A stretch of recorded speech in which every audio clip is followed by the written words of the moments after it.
Segunda-feira, início de uma semana de leituras diárias de jovens e adultos da Escola Bíblica Dominical, da edição especial da CPAD. Que a paz do Senhor Jesus esteja inundando a tua vida e o teu coração.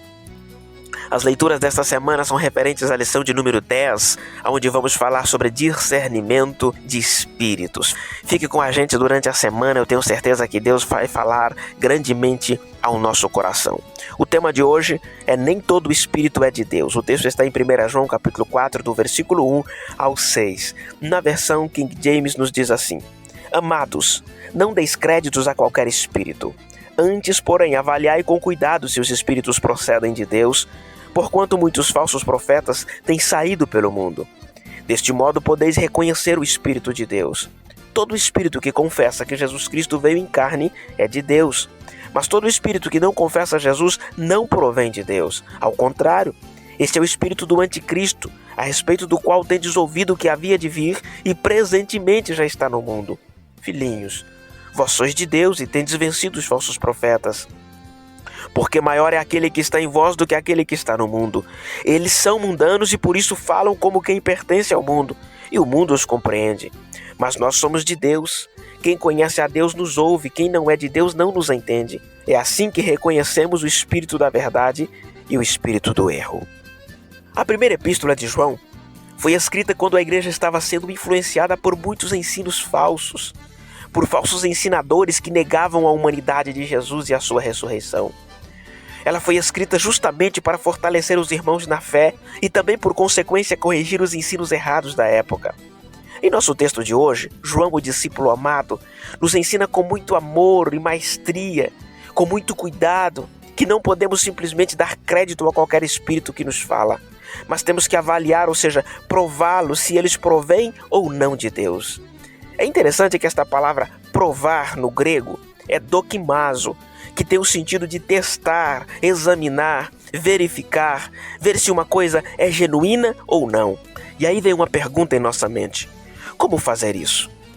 Na sequência, o próprio texto nos faz entender que esta recomendação não é necessariamente para os estudiosos ou então para os líderes da igreja, mas cada um de nós, crentes em Cristo Jesus, não devemos crer cegamente em tudo o que ouvimos falar. Tudo aquilo que diz ser profeta de Deus, tudo aquilo que diz ser em nome de Deus.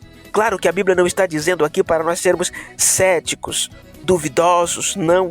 Olha o que o versículo diz: não deis créditos a qualquer espírito.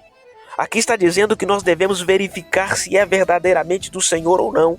E uma maneira de fazer isso com muita eficiência é através da palavra de Deus, ou seja, se aquilo que está sendo dito está de acordo com as Escrituras Sagradas. E claro que para isso nós precisamos conhecê-la profundamente, porque não é suficiente a pessoa apenas dizer que crê no Filho de Deus, mas é preciso confessar que este veio em carne. Toda pregação que não leva o ouvinte para mais perto de Deus não é pregação de fato. É somente um discurso que pode até ser bonito, pode até ser agradável, mas não gera transformação na pessoa, não gera a salvação genuína. E no versículo 1 do capítulo 4 de 1 João, ele menciona a expressão espíritos no plural. É interessante, referindo-se a múltiplos. É bem provável que ele esteja aqui se referindo aos demônios que influenciavam a mente dos falsos mestres, que no século I estava cheio deles. Ainda hoje existem esses espíritos malignos que não se manifestam como no caso de uma possessão, mas silenciosamente usam a mente de pessoas que de forma inteligente e cativante arrastam milhares de pessoas com seus falsos ensinos. Uns dizem que Jesus Cristo não é Deus, outros dizem que o Espírito Santo não é uma pessoa e muito menos Deus e apenas uma força ativa do Criador.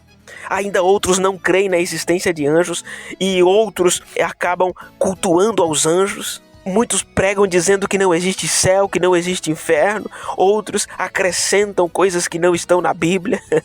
Mas a Bíblia é clara em dizer que todo espírito que não confessa Jesus não provém de Deus. Ao contrário, este é o espírito do anticristo, a respeito do qual tendes ouvido que havia de vir e presentemente já está no mundo.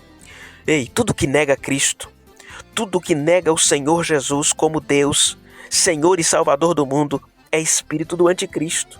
Viu a importância de nós conhecermos a palavra de Deus? É ela que é o crivo, que vai definir se a mensagem é de Deus ou do diabo. Eis porque os falsos profetas entram nos arraiais cristãos muitas vezes com muita facilidade e fazem estragos pelo simples fato da falta de preparo bíblico em muitos lugares para discernir se o ensino é falso ou se é verdadeiro. Não vou adentrar muito nesse tema, pois nós estamos apenas começando a semana e vamos falar muito ainda sobre este assunto. Que Deus nos ajude a mergulhar profundo na sua palavra, descer os degraus da oração, para nós termos sensibilidade espiritual, sabedoria, para não aceitarmos as ações demoníacas que vêm para nós em nome de Deus. E que muitas vezes nós abrimos espaços em nossos púlpitos para pessoas usadas pelo diabo em nome de Deus fazer estrago, influenciar milhares de pessoas. E depois, lá na frente, essas pessoas que não estavam embasadas na palavra, mas simplesmente no ídolo X ou Y, acaba se decepcionando, acaba se afastando, acaba se escandalizando. Que Deus nos guarde disso. Vamos orar? Querido Deus, neste momento, Senhor, eu te louvo, eu te agradeço. Estamos iniciando uma semana de devocional, de meditações. Que o Teu Espírito Santo nos ajuda, Senhor, a entender a Tua palavra. A que a Tua palavra venha ter endereço certo durante toda esta semana em corações que precisam do lenitivo, que precisa da cura, que precisa da restauração, que precisa de um conforto. Espírito Santo, nos abrace neste dia, nesta semana, nos dê da Tua graça. Que cada um de nós, os Teus filhos que estão orando comigo agora, Senhor, que possa ter as suas forças renovadas, que as decisões dessa semana venham ser decisões que os façam crescer, que os façam se tornar mais maduros na fé, que os façam se tornar mais bem-sucedidos em tudo quanto for colocar as mãos. Pai, é no nome de Jesus que eu peço estas bênçãos e te agradeço. Amém. Que Deus abençoe a tua vida, a tua família. Ao terminar este áudio, compartilhe com outras pessoas, fale do nosso canal do YouTube para que se inscrevam e ative o sininho das notificações. Que Deus te abençoe. Amanhã nós voltaremos, se o Senhor nos permitir, para a próxima leitura diária. Fique com Deus. Um grande abraço.